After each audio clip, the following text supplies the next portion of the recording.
Good evening from the Health Education campus of Case Western Reserve University and the Cleveland Clinic. I'm Chris Wallace of Fox News, and I welcome you to the first of the 2020 presidential debates between President Donald J. Trump and former Vice President Joe Biden. This debate is sponsored by the Commission on Presidential Debates.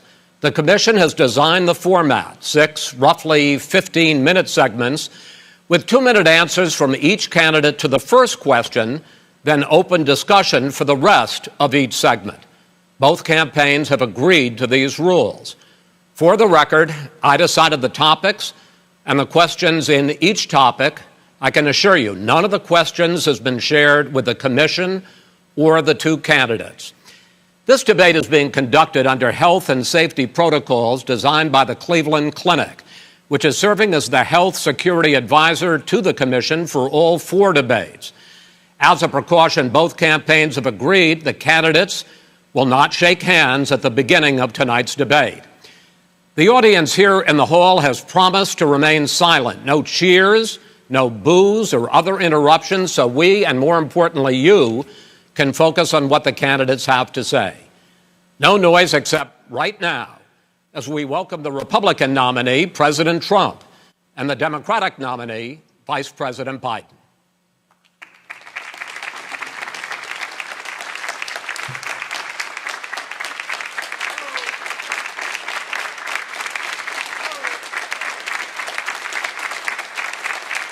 How you doing, man? How are you?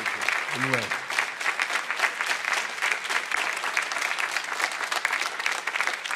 Gentlemen, a lot of people have been waiting for this night, so let's get going. Our first subject is the Supreme Court. President Trump, you nominated Amy Coney Barrett over the weekend to succeed the late Ruth Bader Ginsburg on the court. You say the Constitution is clear about your obligation and the Senate's to consider a nominee to the court.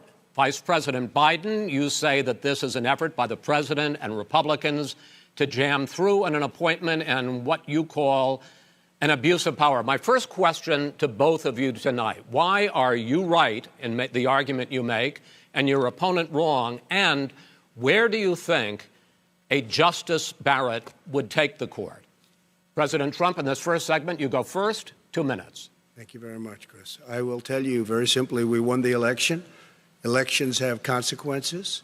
We have the Senate, we have the White House, and we have a phenomenal nominee, respected by all, top academic, good in every way, In fact, some of her biggest endorsers are very liberal people from Notre Dame and other places. So I think she's going to be fantastic. We have plenty of time, even if we did it after the election itself. I have a lot of time after the election, as you know.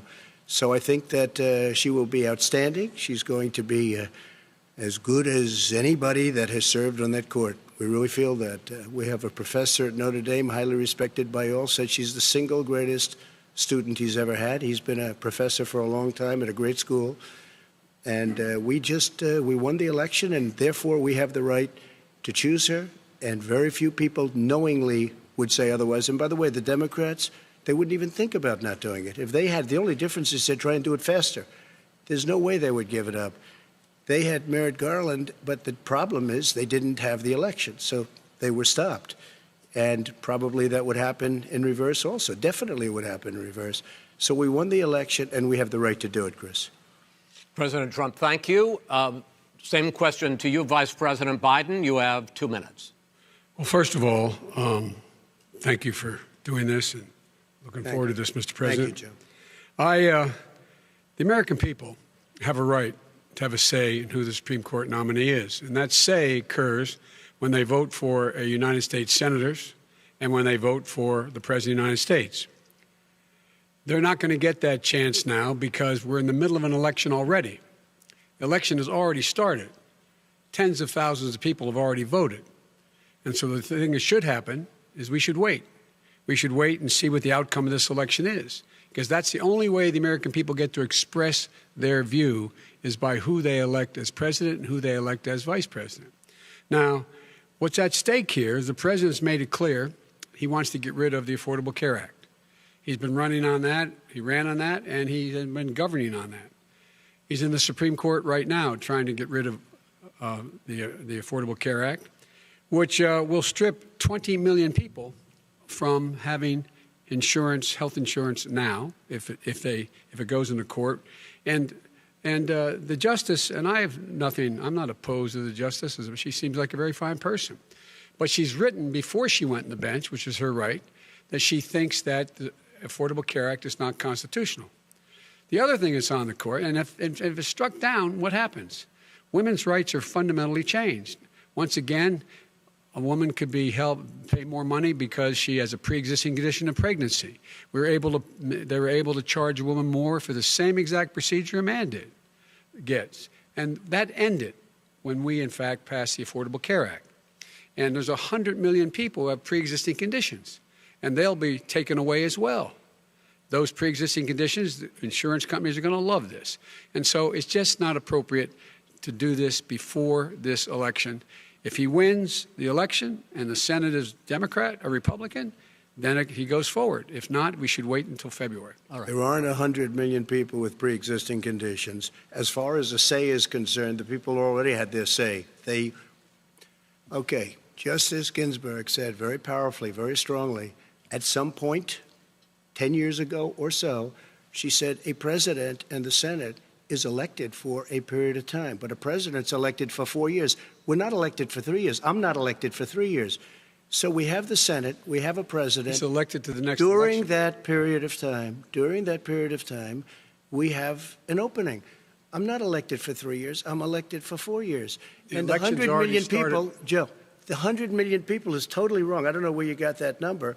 The bigger problem that you have is that you're going to extinguish 180 million people with their private health care that they're very happy with. That's simply not true. Well, you're certainly going to socialist. You're going to socialist medicine. We're now into, gentlemen, we're now into open discussion. Open discussion. Open discussion. Yes, I agree. Go ahead, Vice President. Number White. one, he knows that what I proposed. What I proposed is that we expand Obamacare and we increase it. We do not wipe any. And one of the big debates we had with 23 of my colleagues trying to win the nomination that I won were saying that Biden wanted to allow people to have private insurance still. They can. They do. They will under my proposal. It's not what you've said, but and it's not what your party has said. That is simply your party a lie. doesn't say it. Your party wants to go socialist medicine. My party is and me. socialist right healthcare. Now, I am and the they're going to Democratic dominate Party. you, Joe. You know that. I am the Democratic Party right now. The platform of the Democratic Party is what I, in fact, approved of. What I approved of. Now, here's the deal. The deal is that it's going to wipe out pre-existing conditions. And by the way, the 200,000 people that have died on his watch, how many of those have survived? Well, there's 7 million people that contracted COVID. What does it mean for them going forward if you strike down the Affordable Care Act? Joe, you've had 308,000 military people dying because you couldn't provide them proper health care in the military. So don't tell me about this. I'm happy to talk about this. And if you were here, it wouldn't be 200, it would be 2 million people because you were very late on the draw. You didn't want me to ban China, which was heavily infected. You didn't want me to ban gentlemen, Europe, which was heavily infected. You would have been much later, Joe. Mr. President, much later. Mr. President. You're talking about 2 million people. Mr. President, as the moderator, we are going to talk about COVID in the next segment, but go ahead. Let me finish. The point is that the president also is opposed to Roe v. Wade. That's on the ballot as well in the court. And so that's also at stake right now. And so the election is already begun. You don't know it's on the ballot. Why is it on the ballot? Because why is it on the ballot? It's not on the ballot. It's on the ballot in the court. I don't think so. In the court. Well, there's nothing happening there. Donald, would you just be quiet for a minute? And you don't know her view on Roe v. Wade. You don't know her view. Well, all right. Let's talk. We got a lot to unpack here, gentlemen. We got a lot of time. So on health care, and then we'll come back to Roe v. Wade. All right. Mr. President, the Supreme Court will hear a case a week after the election in which the Trump administration, along with 18 state attorneys general, are seeking to overturn Obamacare, to end Obamacare. You have spent the last... Because they want to give good health care. If I may ask my question, sir. Good health care. Over the last 4 years, you have promised to repeal and replace Obamacare, but you have never in these 4 years come up with a plan, a comprehensive plan to replace Obamacare. Of course I have. Well, I got rid of the individual mandate. I'm going to give you an opportunity. I got rid of the individual mandate, which was a big chunk of Obamacare. That is absolutely a big thing. That was the worst part of Obamacare. Sir, Chris, that was the worst part of Obamacare. Let me ask my question. Well, I'll ask Joe. The individual mandate was the most unpopular aspect of Obamacare. I got rid of it. I'd like you and we will protect people with President, I'm the moderator of this conditions. debate, and I would like you to let me ask my question, and then you can answer your question. Go ahead. You, in the course of these 4 years, have never come up with a comprehensive plan to replace Obamacare. And just this last Thursday, you signed a largely symbolic executive order to protect people with pre-existing conditions 5 days before this debate. So my question, sir, is what is the Trump health care plan? Right. Well, first of all, I guess I'm debating you, not him, but that's okay. I'm not surprised. Let me just tell you something, that there's nothing symbolic. I'm cutting drug prices. I'm going with favored nations, which no president has the courage to do because you're going against Big Pharma. Drug prices will be coming down 80 or 90%. You could have done it during your 47-year period in government, but you didn't do it. Nobody's done it. So we're cutting health care. All of the things that we've done, insulin. I'll give you an example. Insulin. It was destroying families, destroying people because I'm getting it for so cheap. It's like water, you want to know the truth. So cheap. Take a look at all of the drugs what we're doing, prescription drug prices. We're going to allow our governors now to go to other countries to buy drugs because they pay just a tiny fraction. As I say, this is open discussion. No, let me but ask this you is about, big. This is big stuff. Sir, you'll be happy. I'm about to pick up on one of your points to ask the Vice President, which is he points out that you would like to add a public option to Obamacare, and the argument that he makes and other Republicans make is that that is going to end private insurance. It is and not. Well, if I can ask you the question, it will end. Not what your party says, by the way. It will end private insurance and create a government takeover of health care. It does not. It's only for those people who are so poor they qualify for Medicaid. They can get that free in most states, except governors who want to deny people who are poor Medicaid. Anyone who qualifies for Medicaid would automatically be enrolled in the public option. The vast majority of the American people would still not be in that option, number one. Joe, you agreed with Bernie Sanders, who's far left, on the manifesto, we call it, and that gives you socialized medicine. Look, hey, I'm not going to listen to him. The fact of the matter is, I beat Bernie Sanders. Not by much. I beat him a whole hell of a lot. I'm here standing facing you, old buddy. Pocahontas would have left 2 days early. You would have lost every primary. All he knows how to do is Super Tuesday. You got very lucky. Here's the deal. I got very lucky. I'm going to get very lucky tonight as well. And tonight I'm going to make sure, because here's the deal. Here's the deal.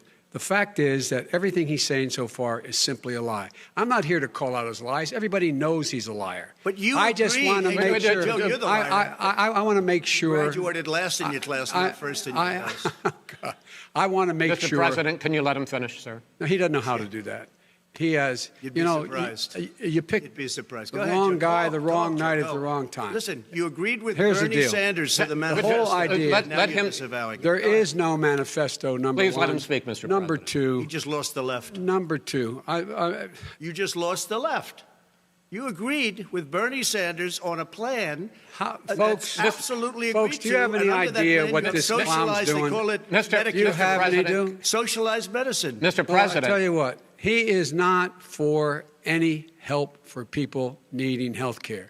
Because he, in fact, already has cost 10 million people their health care that they had from their employers because of his recession. Number one. Number two, there are 20 million people getting health care through Obamacare now that he wants to take it away.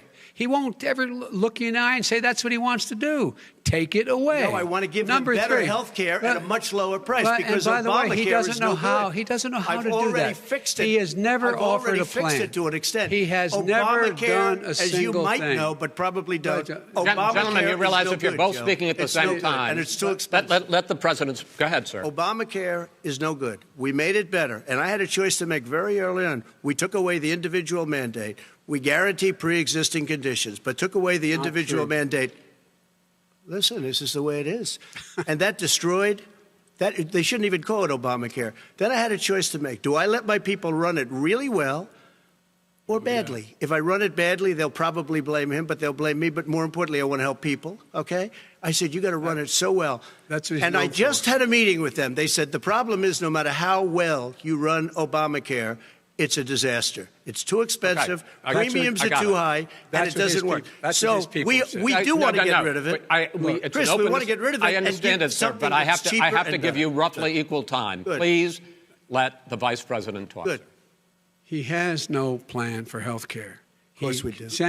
Please. He sends out wishful thinking. He has executive orders that have no power. He hasn't lowered drug costs for anybody. He's been promising a health care plan since he got elected. He has none, like almost everything else he talks about.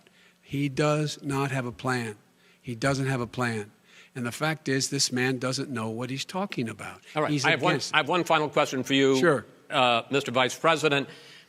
If Senate Republicans, we were talking originally about the Supreme Court here, if Senate Republicans go ahead and confirm Justice Barrett, there has been talk about ending the filibuster or even packing the court, adding to the 9 justices there. You call this a distraction by the president, but in fact it wasn't brought up by the president. It was brought up by some of your Democratic colleagues in the Congress. So my question to you is, you have refused in the past to talk about it. Are you willing to tell the American people tonight whether or not you will support either ending the filibuster or packing the court? Whatever position I take on that, that'll become the issue. The issue is the American people should speak. You should go out and vote. You're in voting now. Vote and let your senators know how strongly you feel.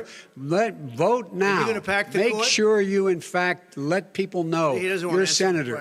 I'm not going to answer the question Why wouldn't you answer that because question? the question is the question is Justice, radical left. Will you shut up, man? Listen, who is on your list, Joe? Who's on your list? Right. Gentlemen, I think this we've is ended so this. He's going to pack the court. I'm not going to give a list. We have ended this segment. We're going to move on to the second segment. That was really a productive segment, wasn't it? Keep yapping, man. The people understand, Joe. They sure 47 do. years you've done nothing. They understand. All right. The second subject is COVID-19, which is an awfully serious subject, so let's try to be serious about it. We have had more than 7 million cases of coronavirus in the United States, and more than 200,000 people have died. Even after we produce a vaccine, experts say that it could be months or even years before we come back to anything approaching normal. My question for both of you is, based on what you have said and done so far and what you have said you would do starting in 2021, why should the American people trust you more than your opponent to deal with this public health crisis going forward? In this case, the question goes to you first, sir. 2 minutes uninterrupted. Good luck. 200,000 dead. As you said, over 7 million infected in the United States. We, in fact, have 4% of the world's population, 20% of the deaths. 40,000 people a day are contracting COVID. In addition to that, about between 750 and 1,000 people a day are dying. When he was presented with that number, he said, it is what it is. Well, it is what it is because you are who you are. That's why it is. The president has no plan. He hasn't laid out anything. He knew all the way back in February how serious this crisis was. He knew it was a deadly disease. What did he do? He's on tape as acknowledging he knew it. He said he didn't tell us or give people a warning of it because he didn't want to panic the American people. You don't panic. He panicked. In addition to that, what did he do? He went in and we were insisting that the people we had on the ground in China should be able to go to Wuhan and determine for themselves how dangerous this was. He did not even ask Xi to do that. He told us what a great job Xi was doing. He said we owe him a debt of gratitude for being so transparent with us. And what did he do then? He then did nothing. He waited and waited and waited. He still doesn't have a plan. Wrong. I laid out Sir, back in March exactly what we should be doing. And I laid out again in July what we should be doing. We should be providing all the protective gear possible. We should be providing the money the House has passed in order to be able to go out and get people the help they need to keep their businesses open schools. It costs a lot of money. You should get out of your bunker and get out of the sand trap and get in your golf course and go in the Oval Office and bring together the Democrats and Republicans and fund what needs to be done now to save lives. So if we would have listened to you. You have 2 minutes, sir. If we would have listened to you, the country would have been left wide open. Millions of people would have died, not 200,000, and one person is too much. It's China's fault. It should have never happened. They stopped it from going in, but it was China's fault.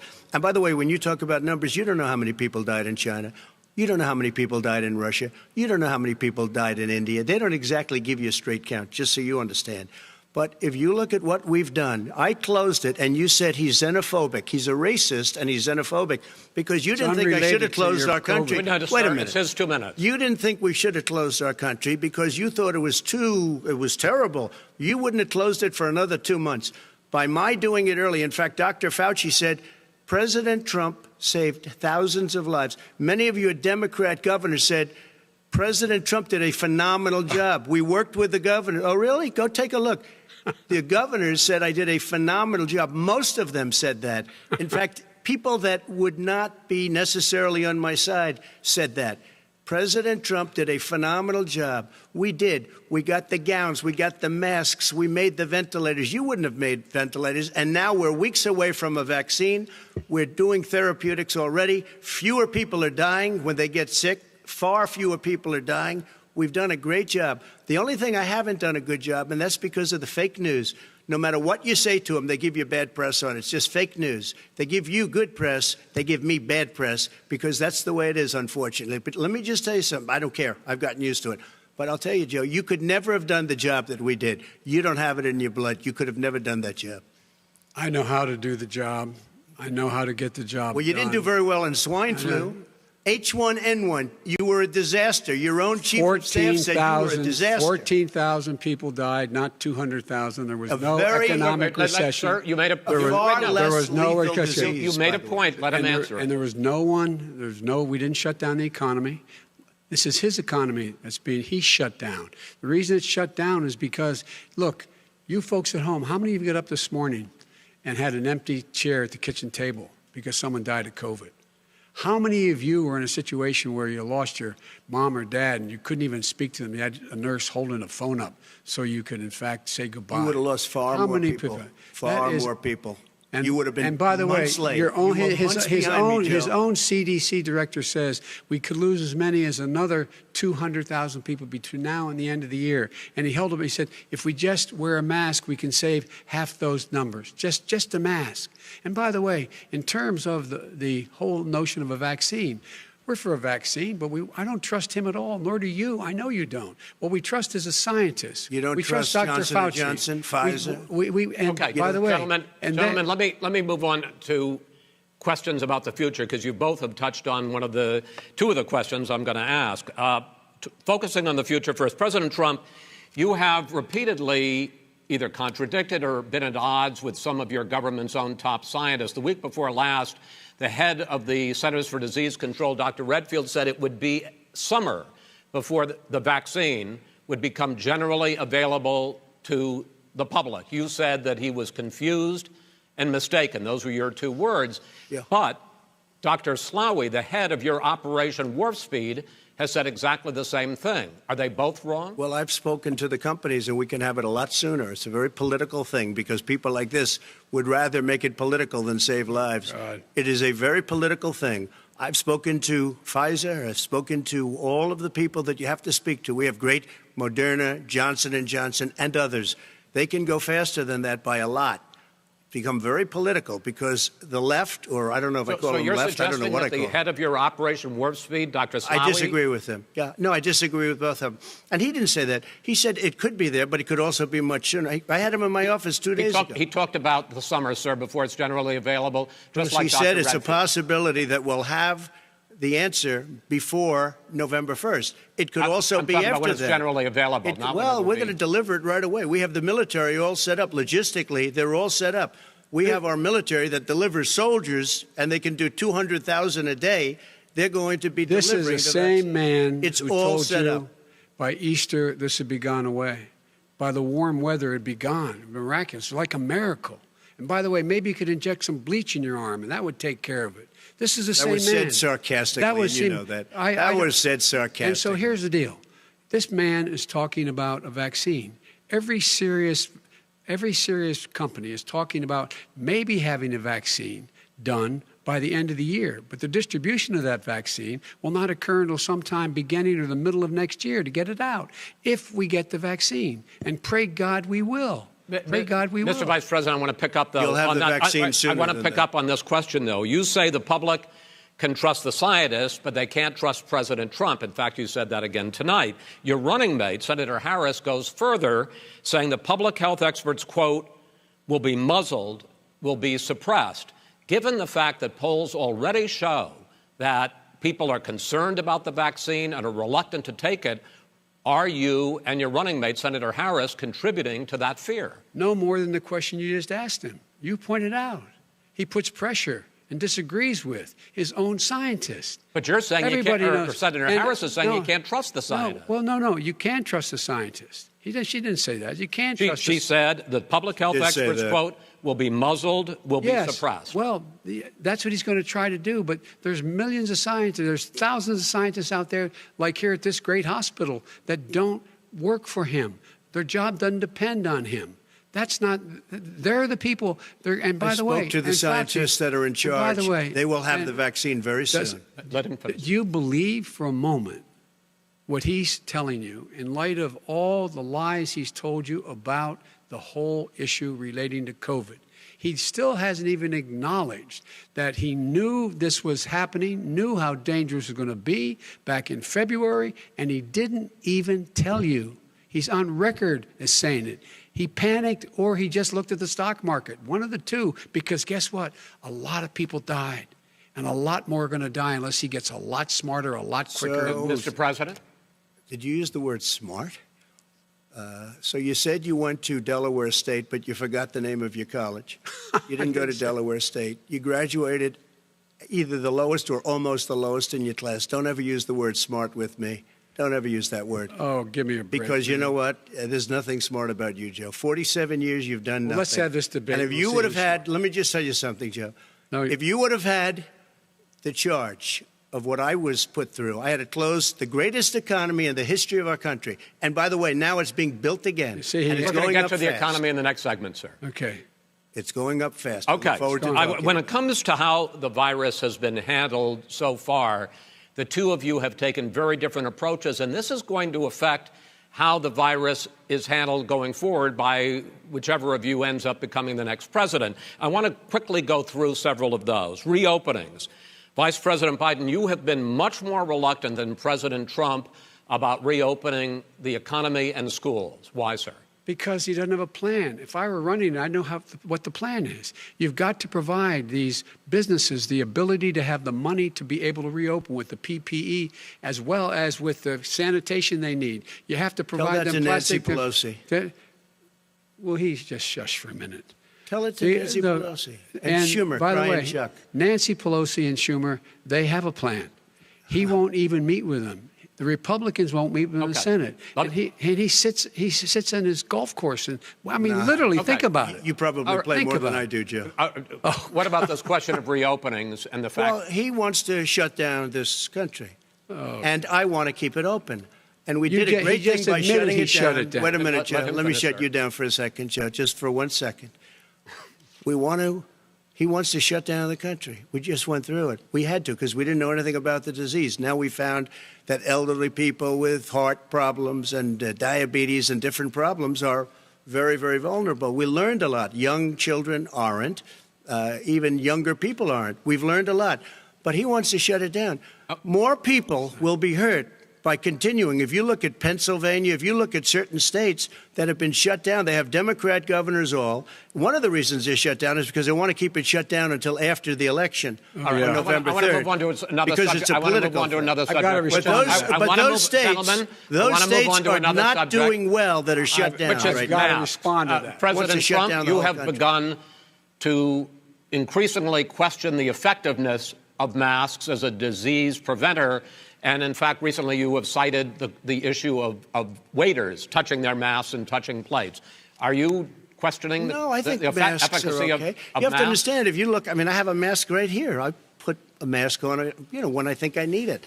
Tonight, as an example, everybody's had a test, and you've had social distancing and all of the things that you have to. But I wear masks when needed. When needed, I wear masks. Okay, let me ask. I don't wear masks like him. Every time you see him, he's got a mask. He could be speaking 200 feet away from it. He shows up with the biggest mask I've ever seen. I will say this. Vice President Biden, go ahead, sir. Look, the way to open businesses is give them the wherewithal to be able to open. We provided money. The Congress. But I was asking you, sir, about masks. Well, masks make a big difference. His own head of the CDC said if we just wore masks between now, everybody wore masks in social distance between now and January, we'd probably save up to 100,000 lives. It matters. And they've also said the opposite. They've also said the opposite. No serious person said the opposite. Well, look at Dr. Fauci. Dr. Fauci said the opposite. He did not say the opposite. We got a little bit more than a minute left in this segment. Masks are not good. Then he changed his mind. He said masks are good. I'm okay with masks. I want to ask you both about one last subject, because your different approaches has even affected the way that you have campaigned. President Trump, you're holding large rallies with crowds packed together, thousands of people. Outside, yes, sir, agreed. Vice President Biden, you are holding much smaller events with... Because nobody will show up. People with... Well, it's true. Nobody shows up to his rallies. All right. In any case, why you holding the big rallies? Why you not? You go first, sir.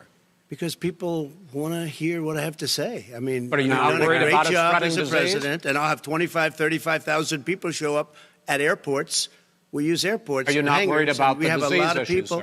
Well, so far, we have had no problem whatsoever. It's outside. That's a big difference, according to the experts. And we do them outside. We have tremendous crowds, as you see. I mean, and literally on 24 hours' notice.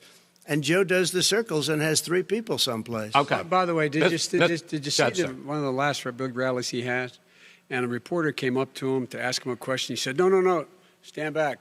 Put on your mask. Put on a mask. Have you been tested? I'm way far away from those other people. That's what he said. I can't. I'm going to be okay. He's not worried about you. He's not worried about the people out there breathing in one another. We've had no negative effect. No negative effect. We've had no negative effect. And we've had 35,000, 40,000 people at these rallies. Just quickly finish up, because I want to move on to our next. Yes, I would. He's been totally irresponsible the way in which he has handled the social distancing and people wearing masks, basically encouraged them not to. All right. He's a fool on this. If you could get the crowds, you would have done the same thing. But you can't. Nobody cares. Gentlemen, can we move on to the economy? Yes. The economy is, I think it's fair to say, recovering faster than expected from the shutdown. Much faster. In the second quarter, the unemployment rate fell to 8.4% last month. The Federal Reserve says the hit to growth, which is going to be there, is not going to be nearly as big as they had expected. President Trump, you say we are in a V-shaped recovery. Vice President Biden, you say it's more of a K-shape. What difference does that mean to the American people in terms of the economy? President Trump, in this segment, you go first. So we built the greatest economy in history. We closed it down because of the China plague. When the plague came in, we closed it down, which was very hard psychologically to do. He didn't think we should close it down, and he was wrong. And again, 2 million people would be dead now instead of still 204,000 people is too much. One person is too much. Should have never happened from China. But what happened is we closed it down, and now we're reopening, and we're doing record business. We had 10.4 million people in a 4-month period that we've put back into the workforce. That's a record the likes of which nobody's ever seen before. And he wants to close down he will shut it down again. He will destroy this country. You know, a lot of people, between drugs and alcohol and depression, when you start shutting it down, you take a look at what's happening in some of your Democrat-run states where they have these tough shutdowns. And I'm telling you, it's because they don't want to open it. One of them came out last week. You saw that. Oh, we're going to open up on November 9th. Why November 9th? Because it's after the election. They think they're hurting us by keeping them closed. They're hurting people. People know what to do. They can social distance. They can wash their hands. They can wear masks. They can do whatever they want. But they got to open these states up. When you look at North Carolina, when you look, and these governors are under siege, Pennsylvania, Michigan, and a couple of others, you got to open these states up. It's not fair. You're talking about almost it's like being in prison. And you look at what's going on with divorce, look at what's going on with alcoholism and drugs. It's a very, very sad thing. And he'll close down the whole country. This guy will close down the whole country and destroy our country. Our country is coming back incredibly well, setting records as it does it. We don't need somebody to come in and say, let's shut it down. All right. Your 2 minutes, sir. We're now moved to you. As I said, posing the question, the president says it's a V-shaped recovery. You say it's a K-shaped recovery. What's the difference? The difference is millionaires and billionaires like him in the middle of the COVID crisis have done very well. Billionaires have made another $300 billion because of his profligate tax proposal, and he only focused on the market. But you folks at home, you folks living in Scranton and Claymont and all the small towns and working class towns in America, how well are you doing? This guy paid a total of $750 in taxes. Sir, wait, no, sir, it's his two. Yeah, I understand. You've agreed to the 2 minutes, so please let him have it. Do I get my time back? The fact is that he has, in fact, worked on this in a way that he's going to be the first president of the United States to leave office having fewer jobs in his administration than when he became president. Fewer jobs than when he became president. First one in American history. Secondly, the people who have lost their jobs are those people who have been on the front lines, those people who have been saving our lives, those people who have been out there dying, people who've been putting themselves in the way to make sure that we could all try to make it. And the idea that he is insisting that we go forward and open when you have almost half the states in America with a significant increase in COVID deaths and COVID cases in the United States of America. And he wants to open it up more. Why does he want to open it up? Why doesn't he take care of the American? You can't fix the economy until you fix the COVID crisis. And he has no intention of doing anything about making it better for you all at home in terms of your health and your safety. Schools. Why aren't schools open? Because it costs a lot of money to open them safely. You know, they were going to give, his administration was going to give the teachers and school students masks. And then they decided, no, couldn't do that because it's not a national emergency. Not a national emergency. They've done nothing to help small businesses. Nothing. They're closing. 1 in 6 is now gone. He ought to get on the job and take care of the needs of the American people so we can open safely. All right. Your time is up, sir. Well, we are going to get to... I have to respond to that. Well, you both had 2 minutes, sir. Excuse me, he made a statement. So did you. People want their schools. No, people want their schools open. They don't want to be shut down. They don't want their state shut down. They want their restaurants. I look at New York. It's so sad what's happening in New York. It's almost like a ghost town. And I'm not sure it can ever recover what they've done in New York. People want their places open. They want to get back to their lives. They'll be careful, but they want their schools open. I'm the one that brought back football. By the way, I brought back Big Ten football. It was me, and I'm very happy to do it. And the people of Ohio are very proud of me. And you know how I found out? When he took gentlemen, the we're going to get to your economic plans going forward in a moment. But first, Mr. President, as you well know, there's a new report that in 2016, the year you were elected president, and 2017, your first year as president, that you paid $750 a year in federal income tax each of those years. I know that you pay a lot of other taxes, but I'm asking you the specific question. Is it true that you paid $750 in federal income taxes each of those 2 years? I paid millions of dollars in taxes, millions of dollars of income tax. And let me just tell you, There was a story in one of the papers. Show us your tax I paid returns. $38 million 1 year. I paid $27 million Show us your tax 1 year. returns. I went. You'll see it as soon as it's finished. You'll see it. You know, if you want to go to the Board of Elections. There's a 118-page or so report that says everything I have, every bank I have, I'm totally under-leveraged because the assets are extremely good, and I built Sir, a great company. I'm asking you a specific question, which But is... let me tell you... I understand all of that. I understand all of that. No, Mr. President. Go ahead. I'm asking you a question. Will you tell us how much you paid in federal income taxes in 2016 and 2017? Millions of dollars. You paid millions of dollars? Millions of dollars, So yes. not 750? Millions of dollars, and you'll get to see it. And you'll get to see it. But let me just tell you, Chris, let me just tell you something, that it was the tax laws. I don't want to pay tax.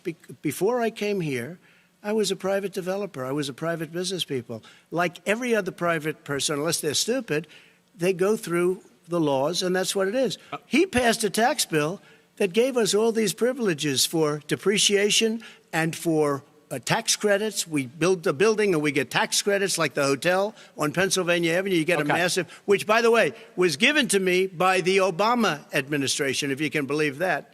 Now, the man got fired right after that happened. But Vice President Biden, you want to respond? Yeah, I do want to respond. Look, the tax code that made him, put him in a position that he pays less tax than a school teacher makes on the money a school teacher makes is because of him he says he's smart because he can take advantage of the tax code.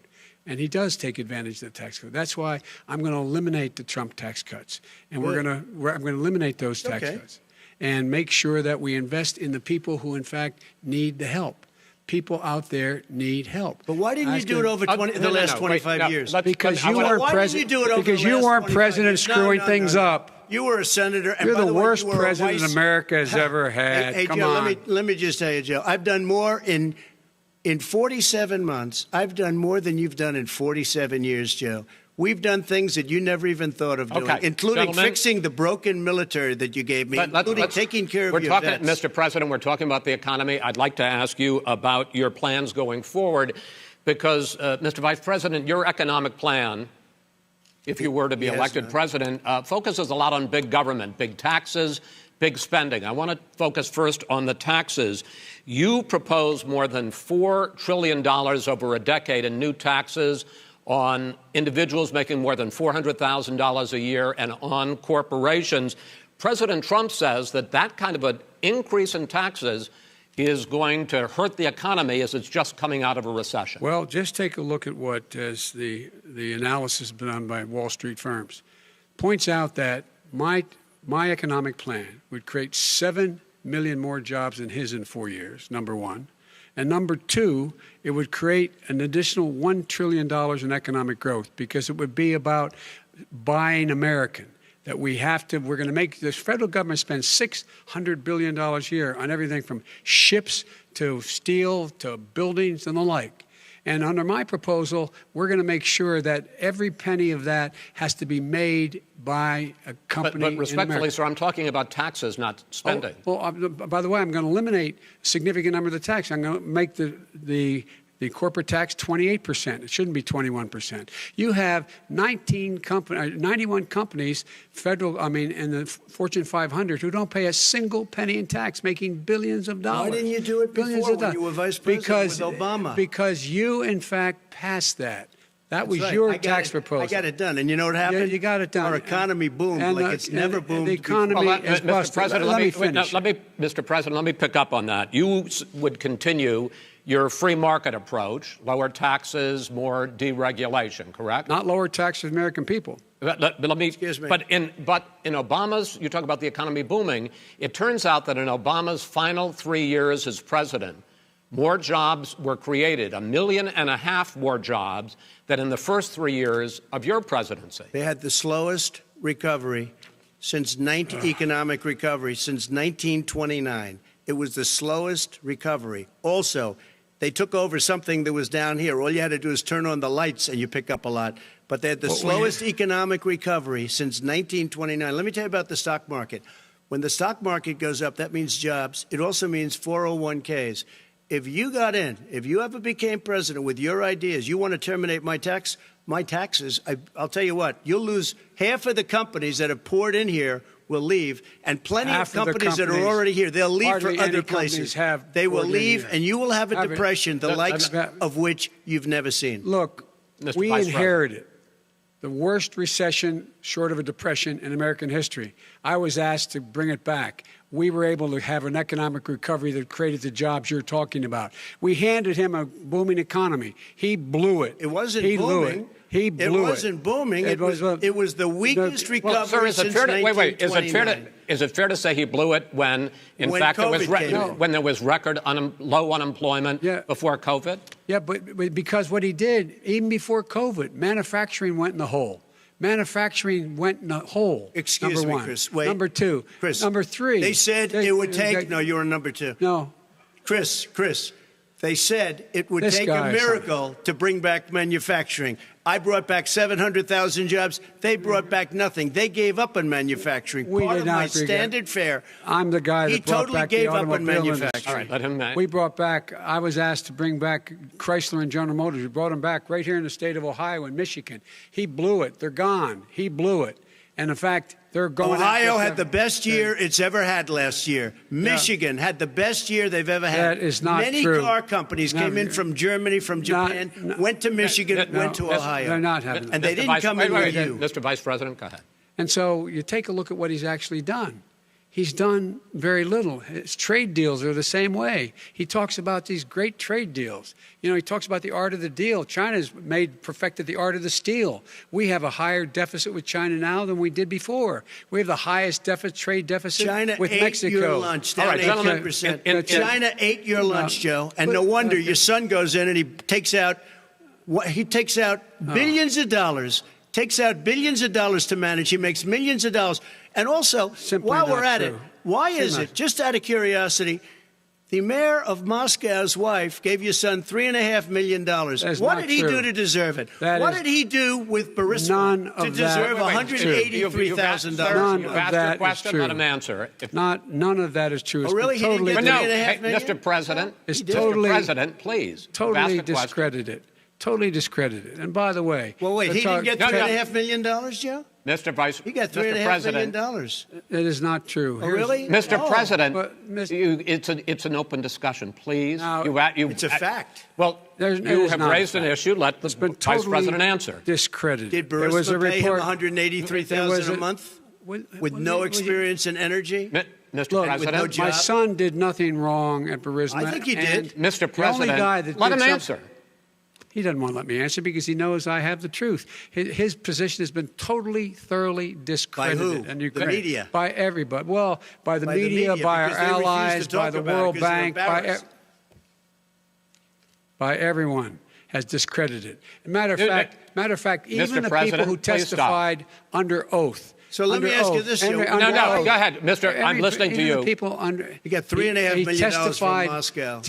He testified under oath in his administration, said, I did my job and I did it very well. Oh, I really? did it I'd honorably. like to know who they are. Well, I'll give you the list of the people who testified. No, go ahead, sir. Sure, you've already fired most of them because they did a good job. Some people don't do a good job.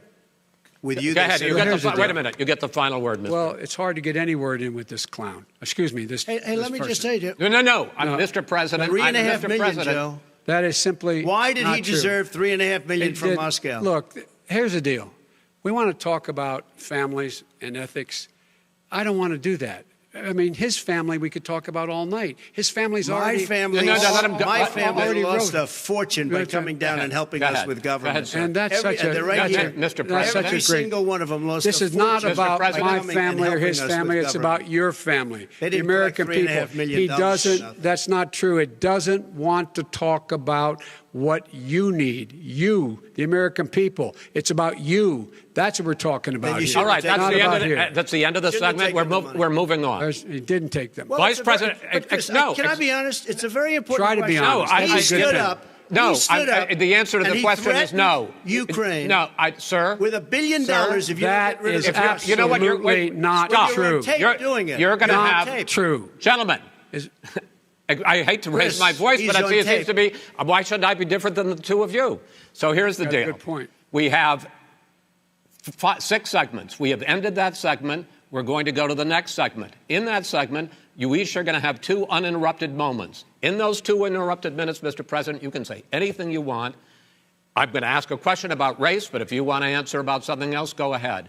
But I think that the country would be better served if we allowed both people to speak with fewer interruptions. I'm appealing to you, sir, to do that. Well, and him too. Well, frankly, you've been doing more interrupting than he has. Well, that's all right, but he does plenty. Well, less than, sir, less than plenty. No, less than you have. Let's please continue on.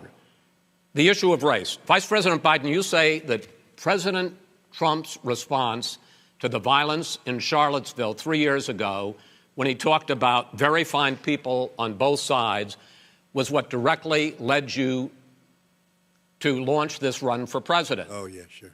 President Trump, you have often said that you believe you have done more for black Americans than any president, with the possible exception of Abraham Lincoln. My question for the 2 of you is, why should voters trust you rather than your opponent to deal with the race issues facing this country over the next 4 years? Vice President Biden, you go first. It's about equity and equality. It's about decency. It's about the Constitution. And we have never walked away from trying to require equity for everyone, equality for the whole of America. But we've never accomplished it. But we've never walked away from it like he has done. It is true. The reason I got in the race is when those people, close your eyes, remember what those people look like coming out of the fields carrying torches, their veins bulging, just spewing anti-Semitic bile, and accompanied by the Ku Klux Klan. A young woman got killed. And they asked the president what he thought. He said there were very fine people on both sides. No president has ever said anything like that. It is whose now, minutes, sir. Second point I'd make to you is that when Floyd was killed, when Mr. Floyd was killed, there was a peaceful protest in front of the White House. What did he do? He came out of his bunker, had the military use tear gas on him so he could walk across to a church and hold up a Bible. And then what happened after that? The bishop of that very church said that it was a disgrace. The general who was with him said all he ever wants to do is divide people, not unite people at all. This is a president who has used everything as a dog whistle to try to generate racist hatred, racist division. This is a man who, in fact, you talk about helping African Americans. 1 in 1,000 African Americans has been killed because of the coronavirus. And if he doesn't do something quickly, by the end of the year, 1 in 500 will have been killed. 1 in 500 African Americans. This man is a savior of African Americans. This man cares at all. This man's done virtually nothing. Look, the fact is that you have to look at what he talks about. You have to look at what he did. And what he did has been disastrous for the African-American community. So, President Trump, you have 2 minutes. Why should Americans trust you over your opponent to deal with racism? he did a crime bill, 1994, where you call them super predators, African Americans, the super predators, and they've never forgotten it. They've never forgotten it, Joe. No, sir, it's his 2 minutes. So you did that, and they call you a super predator, and I'm letting people out of jail now that you have treated the African American population community, you have treated the black community about as bad as anybody in this country. You did the 1990, and that's why, if you look at the polls, I'm doing better than any Republican has done in a long time, because they saw what you did. You call them super predators, and you've called them worse than that, because you look back at your testimony over the years, you've called them a lot worse than that. As far as the church is concerned, and as far as the generals are concerned, we just got the support of 250 military leaders and generals, total support. Law enforcement, almost every law enforcement group in the United States. I have Florida, I have Texas, I have Ohio, I have Portland. The sheriff just came out today and he said, I support President Trump. I don't think you have any law enforcement. You can't even say the word law enforcement, because if you say those words, you're going to lose all of your radical left supporters. And why aren't you saying those words, Joe? Why don't you say the words law enforcement? Because you know what? If they called us in Portland, we would put out that fire in a half an hour, but they won't do it because they're run by radical left Democrats. If you look at Chicago, if you look at any place you want to look, Seattle, They heard we were coming in the following day, and they put up their hands, and we got back Seattle. Minneapolis, we got it back, Joe, because we believe in law and order, but you don't. The top 10 cities and just about the top 40 cities are run by Democrats and in many cases radical left. And they've got you wrapped around their finger, Joe, to a point where you don't want to say anything about law and order. And I'll tell you what, the people of this country want and demand law and order, and you're afraid to even say it. All right. I want to return to the question of race.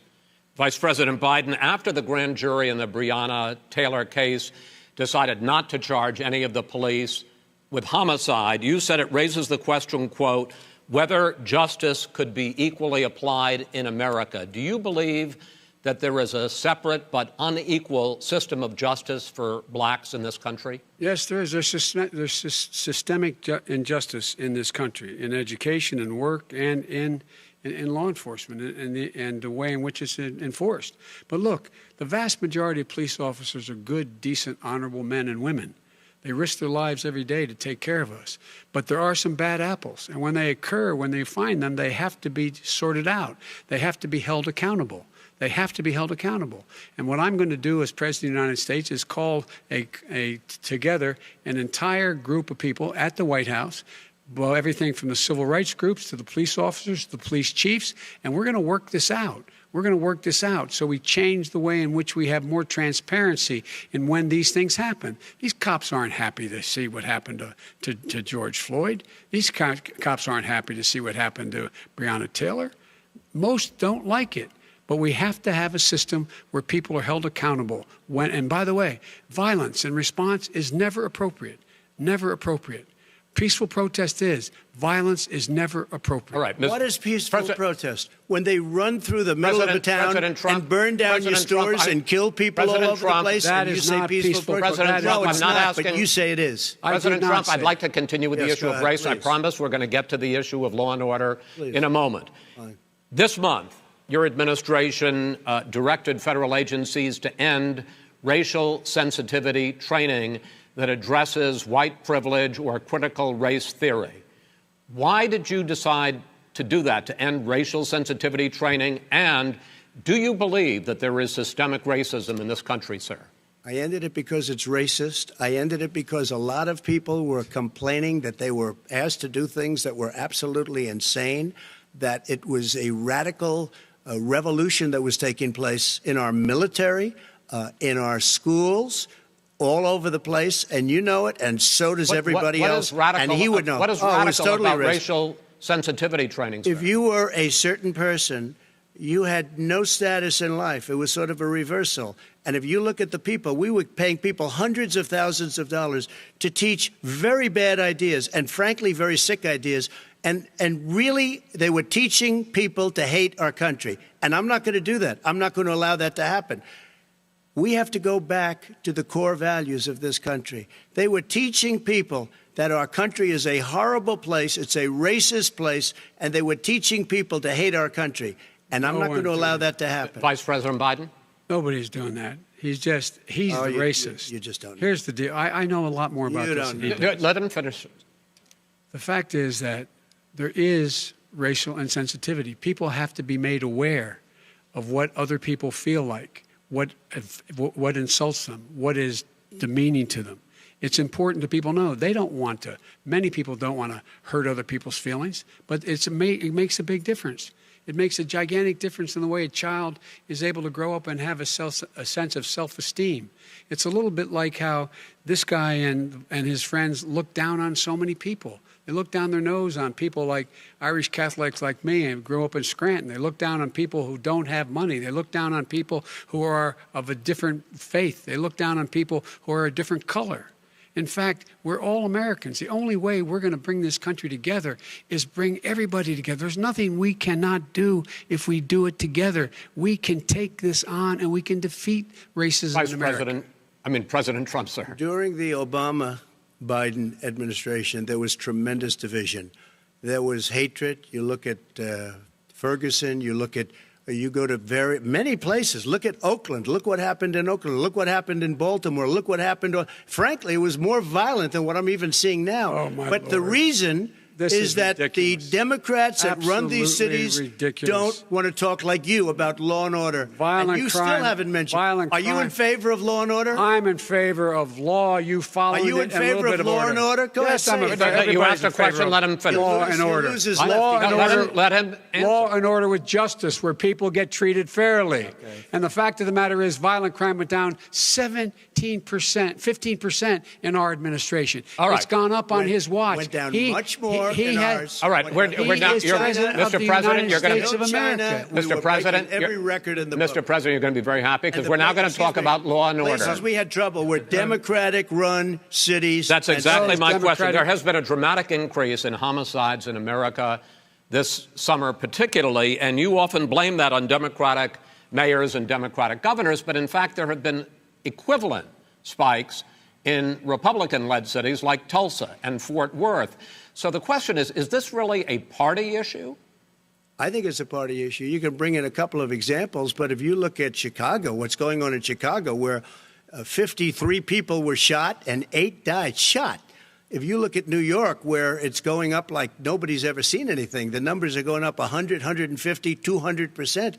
Crime. It is cities. crazy what's going on. And he doesn't want to say law and order because he can't, because he'll lose his radical left supporters. And once he does that, it's over with. But if he ever got to run this country and they ran it the way he would want to run it, our suburbs would be gone. By the way, our suburbs would be gone, and you would see problems like you've never seen. He wouldn't know a suburb unless he took a wrong turn. Oh, I know suburbs. He would not. So much I was better. raised, Go ahead. Wait a minute. I was raised in the suburbs. This is not 1950. All these dog whistles on racism don't work anymore. Suburbs are by and large integrated. There's many people today driving their kids to soccer practice and or to black and white and Hispanic in the same car as there have been any time in the past. What really is a threat to the suburbs and their safety is his failure to deal with COVID. They're dying in the suburbs. His failure to deal with the environment. They're being flooded. They're being burned out because his refusal to do anything. That's why the suburbs are in trouble. I do want to talk about this issue of law and order, though. And in the joint recommendation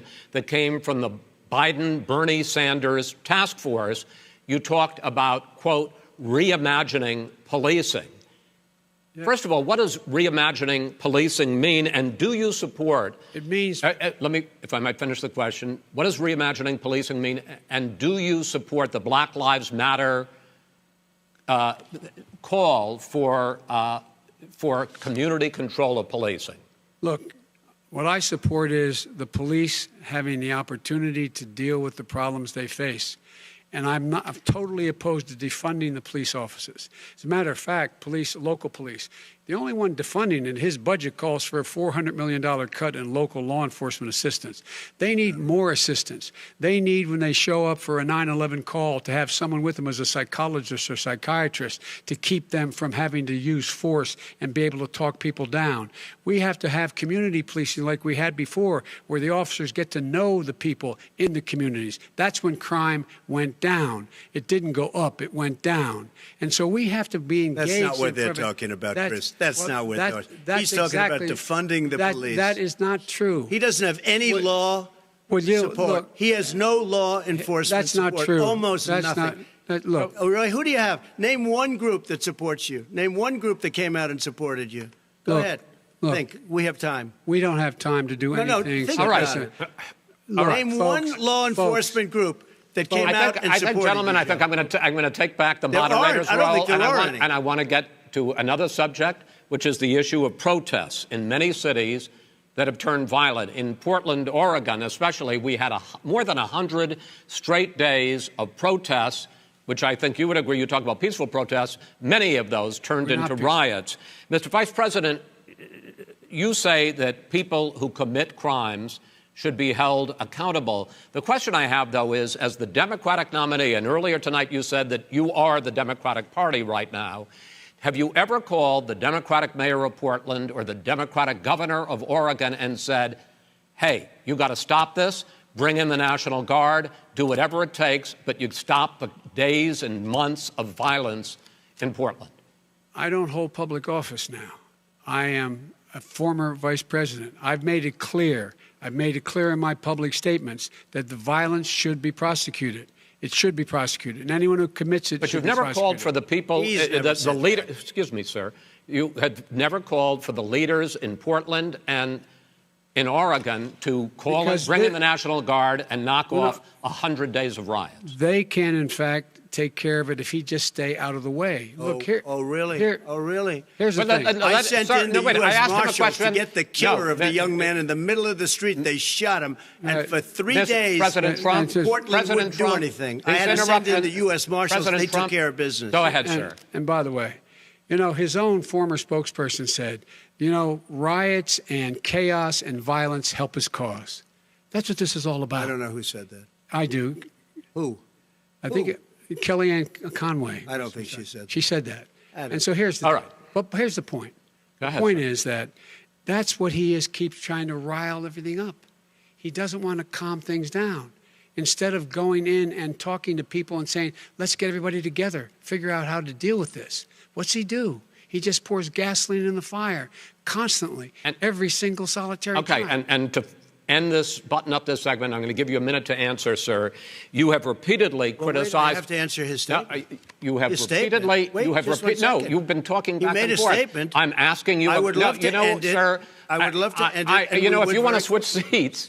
We could very quickly. We could do that, but I'd send in the National Guard. It would be over. There'd be no problem. Okay, but they don't want to accept the National Guard. You have repeatedly criticized the vice president for not specifically calling out Antifa and other left-wing extremist groups.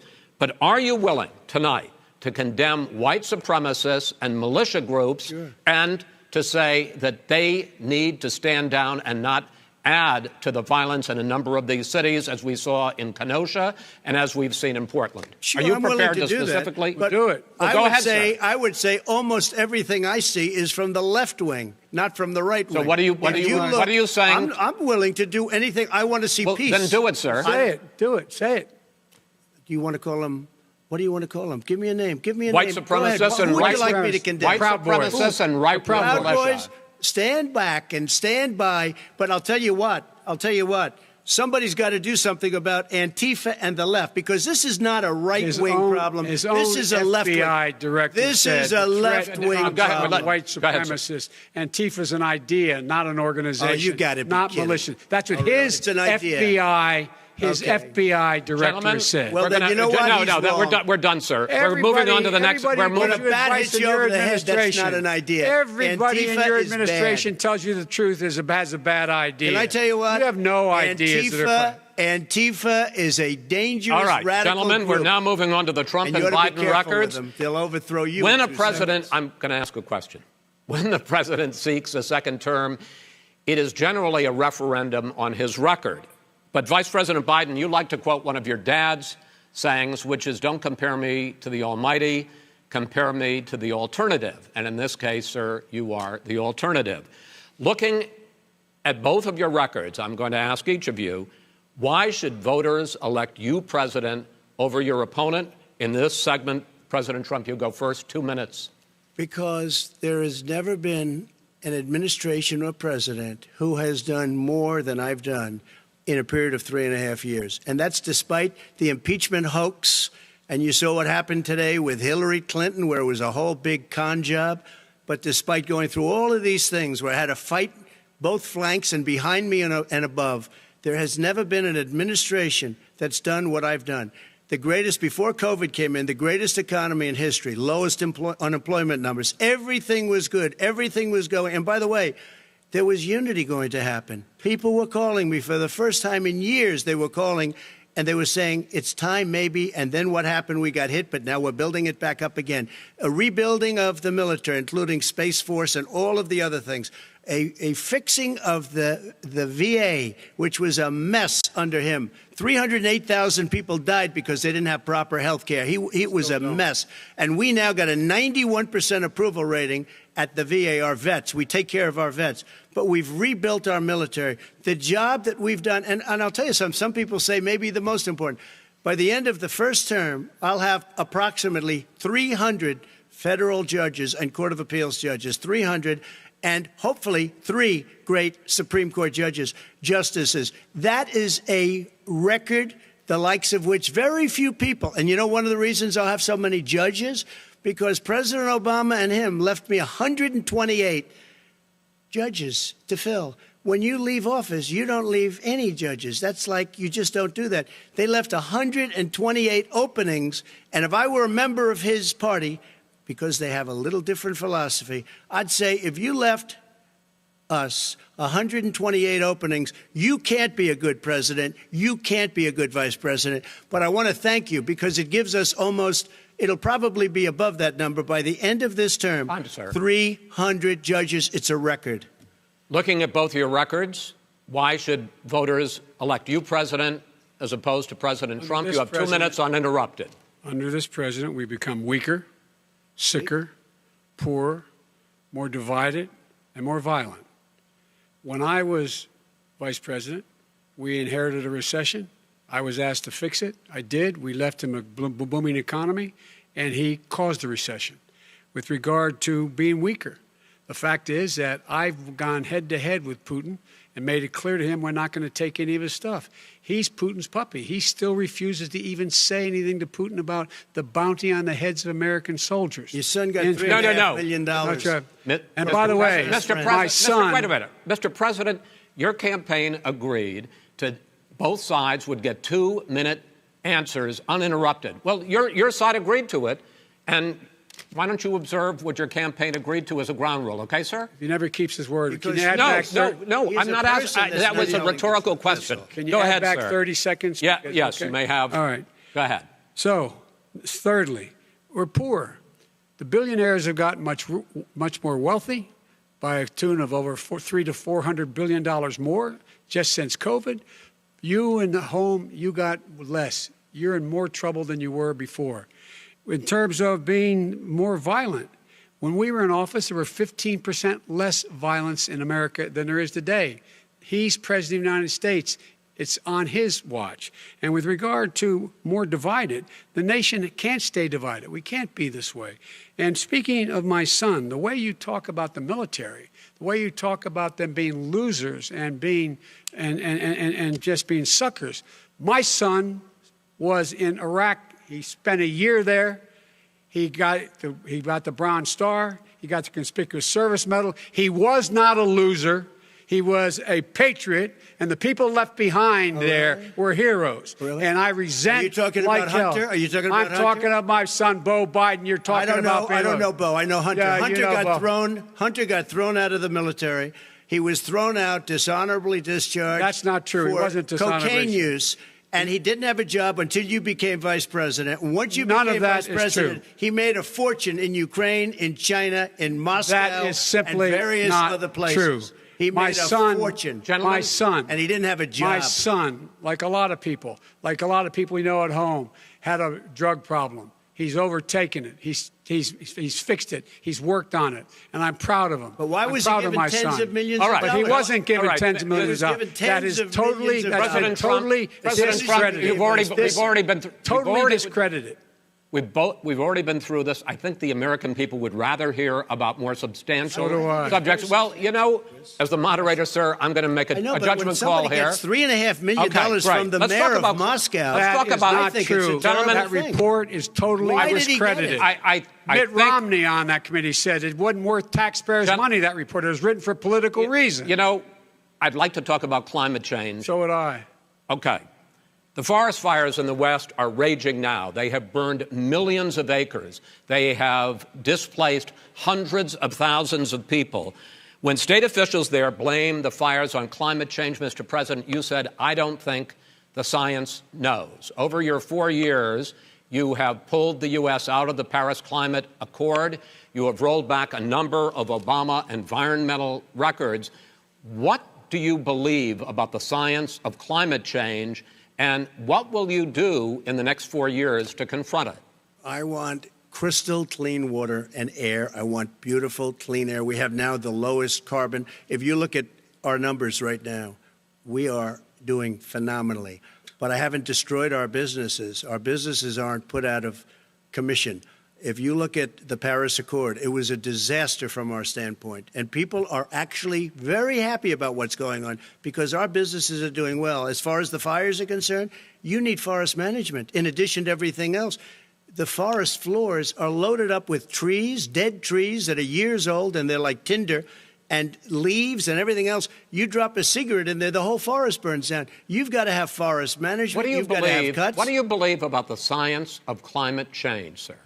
I believe that we have to do everything we can to have immaculate air, immaculate water, and do whatever else we can that's good. You know, we're planting 1 billion trees, the Billion Tree Project, and it's very exciting for a lot of people. That human pollution, greenhouse gas emissions contributes to the global warming of this planet? I think a lot of things do, but I think to an extent, yes. But I also think we have to do better management of our forests.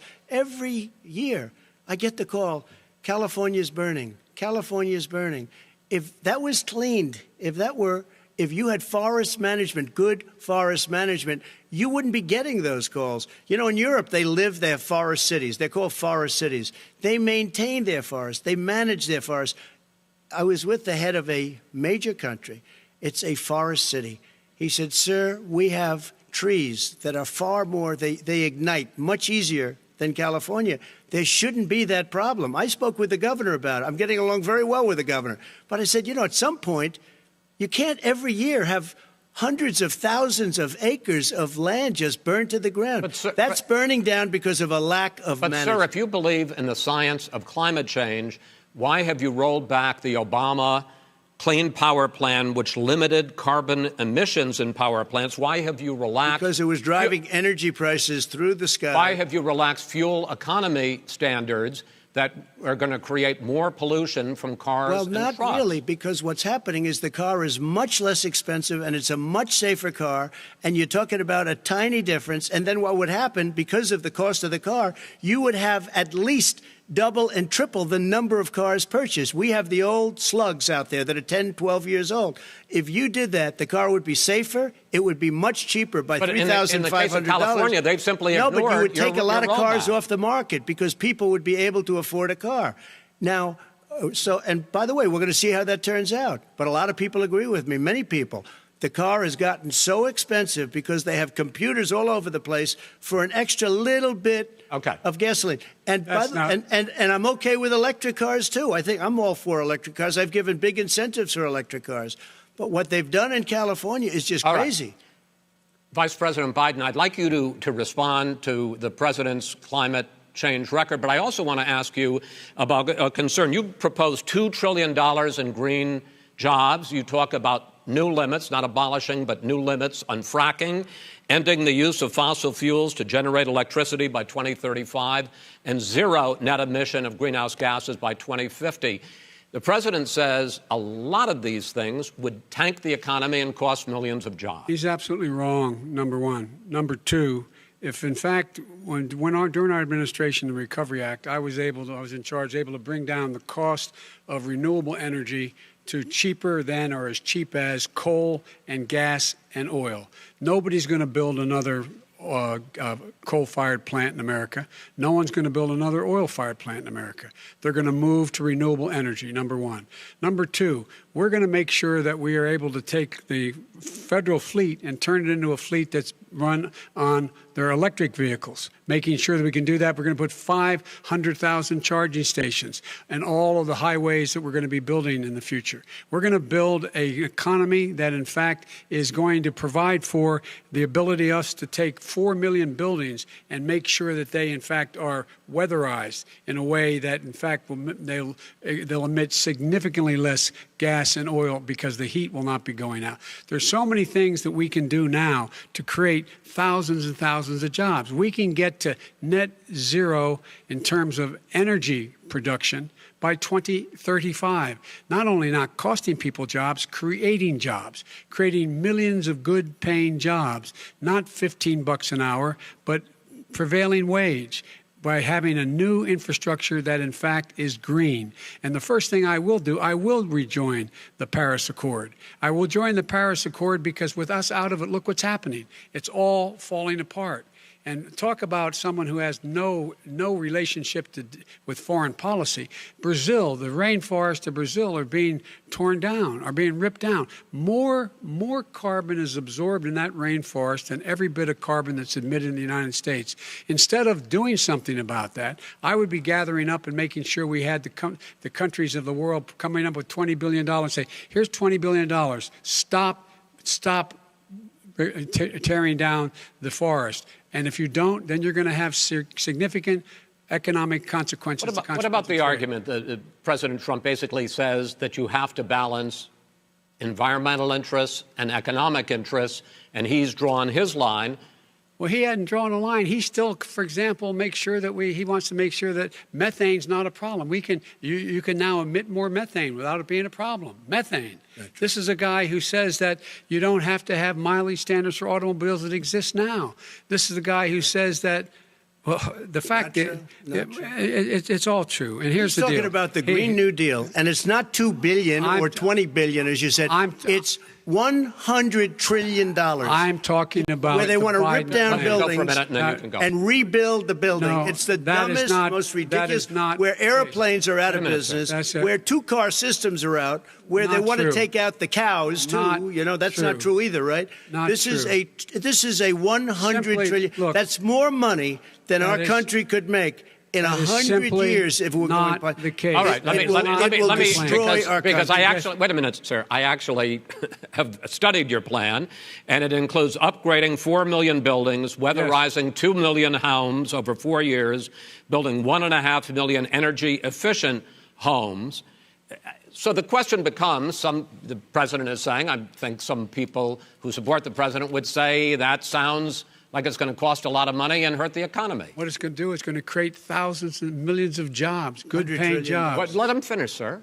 He doesn't know how to do that. $100 billion. The fact is, it's going to create millions of good-paying jobs, and these tax incentives for people to weatherize, which he wants to get rid of. It's going to make the economy much safer. Look how much we're paying now to deal with the hurricanes. By the way, he has an answer for hurricanes. He said maybe we should drop a nuclear weapon on them. They may. I never said that. That's what he did say. You made it up. And here's the deal. You make up a we are going to be in a position where we can create hard, good jobs by making sure the environment is clean and we all are in better shape. We spend billions of dollars now, on floods, hurricanes, rising seas. We're in real trouble.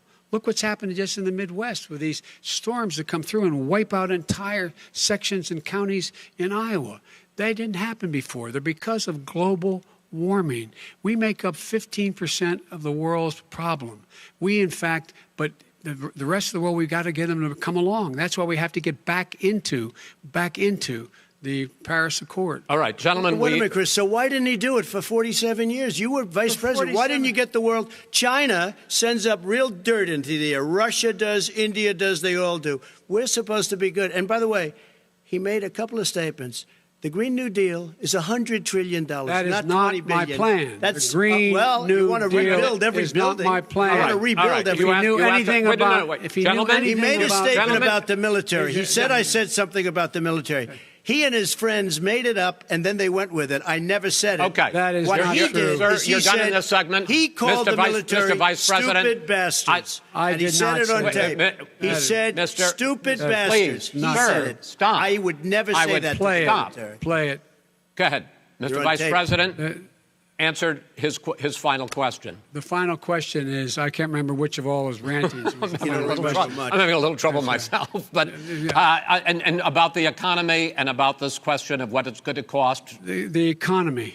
I mean, the Green New Deal and the idea of what your environmental changes will do. The Green New Deal will pay for itself as we move forward. We're not going to build plants that, in fact, are great polluting plants. So do you support the Green New Deal?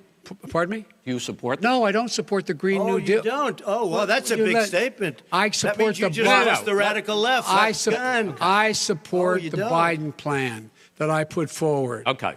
The Biden plan, which is different than what he calls the radical Green New Deal. All right, gentlemen, final segment, election integrity. As we meet tonight, millions of Americans are receiving mail-in ballots or going to vote early.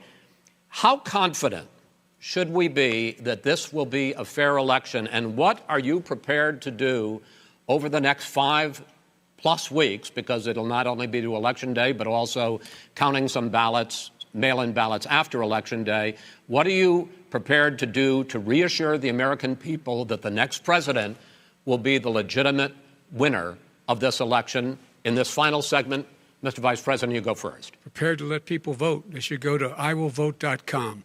Decide how they're going to vote, when they're going to vote, and what means by which they're going to vote. His own Homeland Security Director, and as well as the FBI Director, says there is no evidence at all that mail-in ballots are a source of being manipulated and cheating. They said that. The fact is that there are going to be millions of people because of COVID that are going to be voting by mail-in ballots, like he does, by the way. He sits behind the Resolute desk and sends his ballot to Florida, number one. Number two, we're going to make sure that those people who want to vote in person are able to vote because enough poll watchers are there to make sure they can socially distance. The polls are open on time, and the polls stay open until the votes are counted. And this is all about trying to dissuade people from voting because he's trying to scare people into thinking that it's not going to be legitimate. Show up and vote. You will determine the outcome of this election. Vote, vote, vote. If you're able to vote early in your state, vote early. If you're able to vote in person, vote in person. Vote whatever way is the best way for you, because he cannot stop you from being able to determine the outcome of this election. And in terms of whether or not when the votes are counted, and they're all counted, that will be accepted. If I win, that will be accepted. If I lose, that'll be accepted. But by the way, if in fact he says he's not sure what he's going to accept, well, let me tell you something. It doesn't matter, because if we get the votes, it's going to be all over. He's going to go. He can't stay in power. It won't happen. It won't happen. So vote. Just make sure you understand you have it in your control to determine what this country is going to look like the next 4 years. Is it going to change, or are you going to get 4 more years of these lies? Mr. President, 2 minutes. So when I listened to Joe talking about a transition, there's been no transition from when I won. I won that election. And if you look at crooked Hillary Clinton, if you look at all of the different people, there was no transition, because they came after me trying to do a coup. They came after me spying on my campaign. They started from the day I won, and even before I won, from the day I came down the escalator with our First Lady.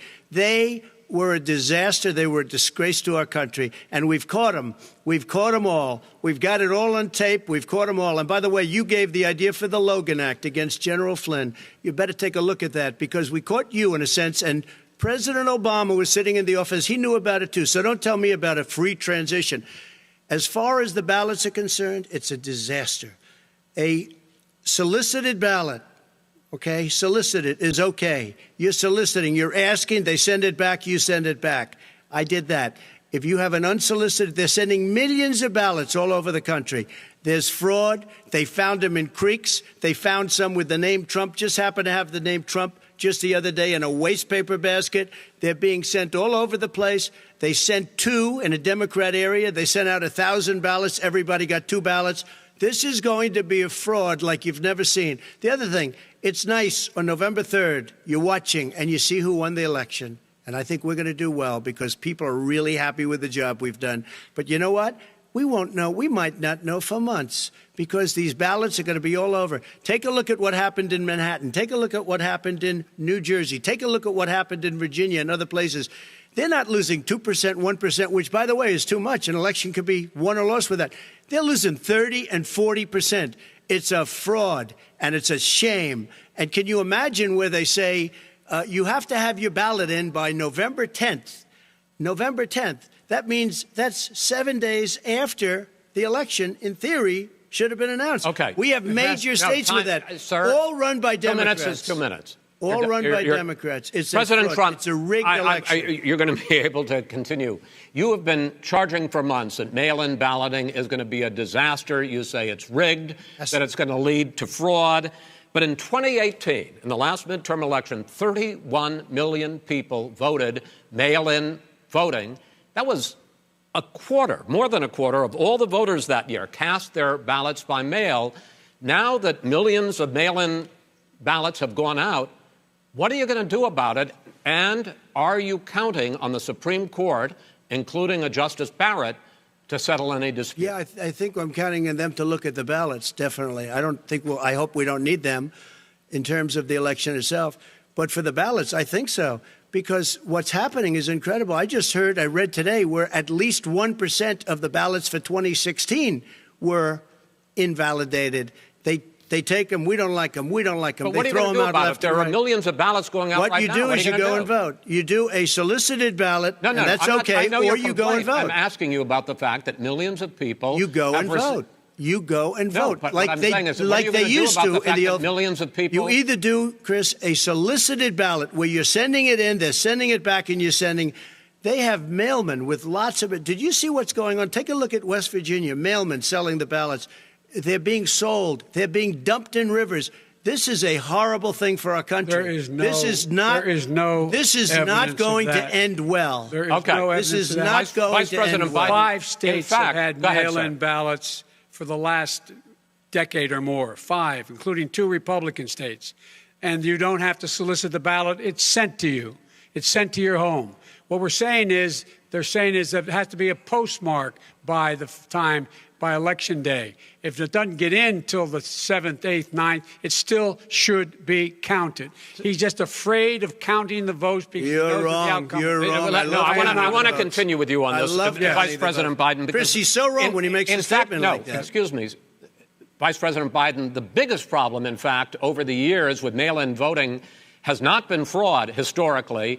It has been that sizable numbers, sometimes hundreds of thousands of ballots are thrown out because they have not been properly filled out, or there is some other irregularity, or they missed the deadline. So the question I have is, are you concerned that the Supreme Court with a Justice Barrett will settle any dispute? I'm concerned that any court would settle this because here's the deal. When you get a ballot and you fill it out, you're supposed to have an affidavit. If you didn't know, you have someone say that this is me. You should be able to, if in fact you can verify that's you before the ballot is thrown out, that's sufficient to be able to count the ballot because someone made a mistake and not dotting the correct I. Who they voted for, testify, say who they voted for, say it's you. That is totally legitimate. All right. Excuse me, Chris, when you have 80 million ballots I have a final sending question. and swamping the system, you know it can't be done. You know it can't. And already there's been so now fraud. Mail service delivers wait a minute, gentlemen. In the final question is, in 8 states, we can keep talking. In 8 states, election workers are prohibited currently by law, 8 states, from even beginning to process ballots, even take them out of the envelopes and flatten them until Election Day. That means that it's likely, because there's going to be a huge increase in mail-in balloting, that we are not going to know on election night who the winner is, that it could be days, it could be weeks. Could be months. Until we find out who the new president is. So first for you, sir, finally for the vice president, I hope neither of you will interrupt the other. Will you urge your supporters to stay calm during this extended period, not to engage in any civil unrest? And will you pledge tonight that you will not declare victory until the election has been independently certified? President Trump, you go first. I'm urging my supporters to go into the polls and watch very carefully, because that's what has to happen. I am urging them to do it. As you know, today there was a big problem. In Philadelphia, they went in to watch. They're called poll watchers, a very safe, very nice thing. They were thrown out. They weren't allowed to watch. You know why? Because bad things happen in Philadelphia, bad things. And I am urging my people. I hope it's going to be a fair election. If it's a fair election, I am 100% on board. But if I see tens of thousands of ballots being manipulated, I can't go along with that. And I'll tell you what, does that mean, from a common sense, does that mean you're going to tell your people to take to the street? It means you have a fraudulent election. You're sending out 80 million ballots. They're not equipped to. These people aren't equipped to handle it. Number one. Number two, they cheat. They cheat. Hey, they found ballots in a waste paper basket 3 days ago, and they all had the name military ballots. They were military. They all had the name Trump on them. Vice President Biden. You think Biden, that's good? Vice President Biden, final question for you. Will you urge your supporters to stay calm while the vote is counted, and will you pledge not to declare victory until the election is independently certified? Yes, and here's the deal. We count the ballots, as you pointed out. some of these ballots in some states can't even be opened until Election Day. And if there's thousands of ballots, it's going to take time to do it. And by the way, our military, they've been voting by ballots since the end of the Civil War, in effect. And that's what's going to happen. Why is it for them somehow not fraudulent? It's the same process. It's honest. No one has established at all that there is fraud related to mail-in ballots, that somehow it's a fraudulent process. It's already been established. Take a look at Carolyn Maloney's race. I asked you had an opportunity to respond. Look at Carolyn Maloney. Go ahead. They have no idea what happened. Vice President Biden, go ahead. He has no idea what he's talking about. Here's the deal. The fact is, I will accept it, and he will too. You know why? Because once the winner is declared, after all the ballots are counted, all the votes are counted, that'll be the end of it. That'll be the end of it. And if it's me, in fact, fine. If it's not me, I'll support the outcome. And I'll be a president not just for the Democrats. I'll be a president for Democrats and Republicans.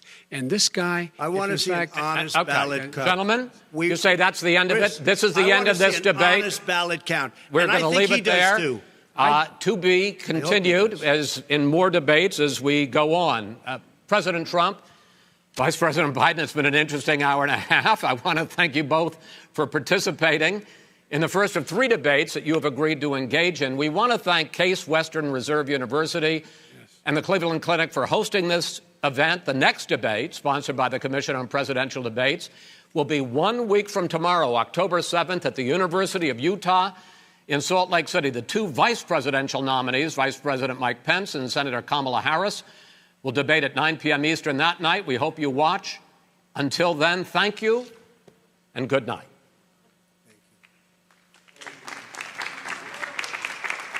Thank you.